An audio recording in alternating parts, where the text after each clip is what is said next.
அமாவாசை இது எல்லாருக்குமே தெரிந்த ஒன்று. அமாவாசை எதுக்காக நம்ம பண்ணுவோம்?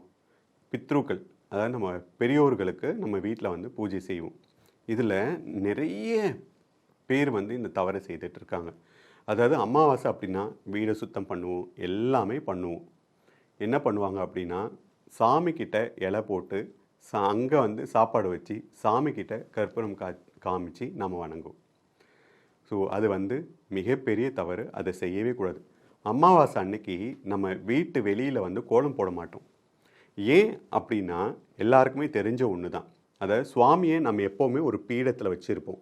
அந்த பீடத்து மேலே தான் நம்ம அமர வச்சுருப்போம். சுவாமிக்கிட்ட நம்ம கோலம் போடுவோம். நல்லதுக்காக நம்ம கோலம் போடுவோம். அப்போது நீங்கள் வீட்டில் அமாவாசை அன்னைக்கு கோலம் போட்டிங்கன்னா, முன்னோர்கள் வரும்போது அது இறைவனுக்கான ஒரு இது அப்படின்றதுனால அதை தாண்டி வரமாட்டாங்க. அதுக்காக தான் அமாவாசை அன்னைக்கு நாம் வீட்டுக்கு வெளியில் கோலமே போட மாட்டோம். அப்படி இருக்கும்போது நம்ம அமாவாசை அன்னைக்கு சாமிக்கிட்ட நம்ம இலை போட்டு எப்படி படைச்சா அது முன்னோர்களுக்கு போய் சேரும். ஸோ இது நிறைய பேர் செய்யக்கூடிய ஒரு தவறு.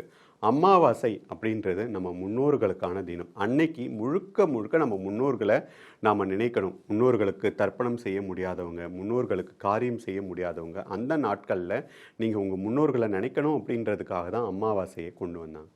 அமாவாசை அன்னைக்கு நீங்கள் உங்கள் வீட்டில் அவங்களோட படத்தை சுவாமிக்கிட்ட கண்டிப்பாக வைக்கக்கூடாது.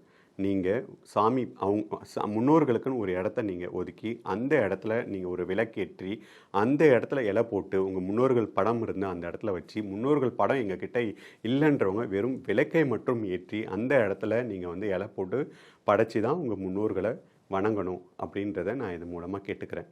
இது பற்றிய இன்னும் தகவல்கள் நம்ம வருகின்ற காணொளிகளில் பார்க்கலாம்.